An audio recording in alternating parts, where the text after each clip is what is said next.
Hello Revolution students, and welcome back to another video on the Chinese Revolution, area of study 2. In this video I'm going to look at the Sanfan and the Wufan. It's a continuation of our focus on the early mass campaigns, which we looked at in our last video on the thought reform campaign, in which we're going to continue to look at after this video when we look at the Fan Shen and the implementation of the agrarian reform law. So anyway, today's video though, we're going to look at the Sanfan and the Wufan. So the Sanfan and the Wufan were campaigns that targeted corruption. They were two separate campaigns. The Sanfan meaning the 3 antis, and the Wufan meaning the 5 antis. So let's get into it. So the Sanfan, the 3 antis, began in 1951, and it was a campaign against corruption, waste and bureaucratism. It attacked politically unreliable, corrupt party cadres and government officials, particularly ones who had previously worked for the GMD. So big attack on anyone who, or supporters of the GMD, as well as corrupt party cadres, so members of the CCP itself. And this is going to be an ongoing theme in our study of China Area Study 2. Mao Zedong was always conscious of trying to stop the CCP, the party itself, becoming corrupt, trying to stop bureaucratization, bureaucratic corruption seeping into the party. We can see that a number of the economic policies that put in place by the CCP, such as the first 5-year plan, we'll look at the Great Leap Forward as well, actually contribute or enable some CCP members to feather their own nests, to make money off others. They do become corrupt.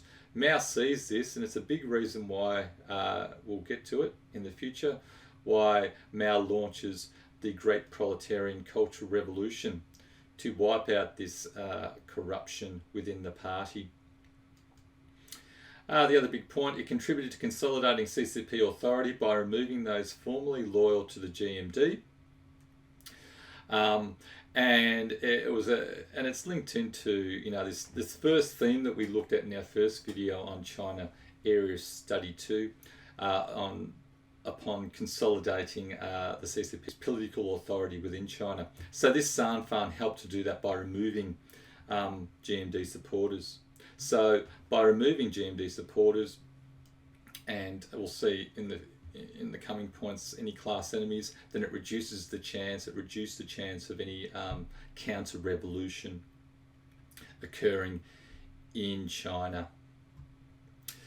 So the second campaign was the Wufan, the 5 antis, which began in 1952, and it targeted tax evasion, fraud, excessive profiteering from government contracts, and theft of government property and bribery.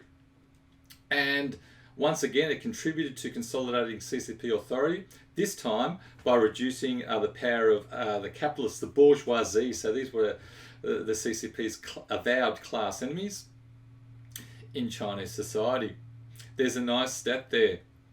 Around 450,000 businesses were investigated, and some capitalists were imprisoned. They would have been sent out to the Laogai.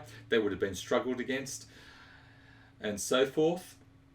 In 1952 to 1953, most factories became joint private state-run ventures. So if you're thinking about what are the major aims of the Wufan, well, they're obviously getting rid of any corruption or fraud within the government, but it was also a massive attack on the capitalist class within China. After the Wufan, the capitalist class were totally subservient to the CCP. Private ownership of businesses almost had ceased, and the capitalist class itself, as a dissenting body within society, had been removed. Both campaigns contributed to creating a culture of spying in Chinese society. And we looked at this next point here in the previous video on the thought reform campaign. So people learnt not to criticise the CCP or its policies. So this had huge ramifications. And we can see there, so people learnt not to criticise the CCP or its policies. And this was reinforced through the thought reform campaign, through the Fan Shen, when we'll get to it, the 100 Flowers. And people learnt just to do what they were told, even if they knew it was wrong, even if they knew people were going to die as a consequence. And as a result, this contributed to the phase of the Great Leap Forward and the Cultural Revolution, where millions of people died. We'll see when we get to the Great Leap Forward. Estimates vary, but around probably 30 to 40 million people died.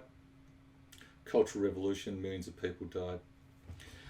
Our key stat, and this comes from Philip Short. So according to him, he estimated that 710,000 people were either executed or killed themselves, committed suicide during the thought reform and the Sanfan and the Wufan. So that nice stat you can use if you get a question about the Sanfan or the Wufan or the thought reform campaign. All right, let's have a look at a couple of historical interpretations on the Sanfan and the Wufan. So the first one here is from Jonathan Fenby, and he writes, this was followed by two other offensives, the three antis, the Sanfan, against corruption, waste and bureaucracy, and the five antis, the Wufan, which added bribery and tax evasion. The targets were irreproachable. The snag was that they were often chosen on political grounds. A thought reform campaign was mounted to bring intellectuals into line. Self-criticism became an essential element in the system. And this is the nice part of the quote that I like here. The CCP held a monopoly on the truth, which its master could alter at will. And its master was Mao Zedong. And I think Jonathan Fenby will see this is alluding to where he says the master could alter at will. When we look at the 100 Flowers campaign, Mao Zedong certainly does alter the course of the 100 Flowers campaign, and he does trap many intellectuals once again. So that's our historical interpretation, our first one. Our second one is from Philip Short. In the 3 and the 5 antis, workers denounced their bosses, cadres exposed each other, children were encouraged to inform on their parents, wives turned against their husbands, activists set up tiger hunting teams to drag out actual and presumed offenders for humiliation before mass meetings. A climate of raw terror developed. Minor offenders, Mao declared, should be criticised and reformed or sent to labour camps, our Laogai, while the first among them should be shot. For many, the psychological pressure became unbearable. The two campaigns together took several 100,000 more lives, the great majority by suicide, while an estimated $2 billion US, a staggering sum at the time, was collected from private companies in fines for illicit activities, and that would have gone into government revenues and helped with the other government programs that the CCB implemented after this. Surviving cadres, private businessmen and urban population as a whole had received a memorable lesson in the limits of communist kindness.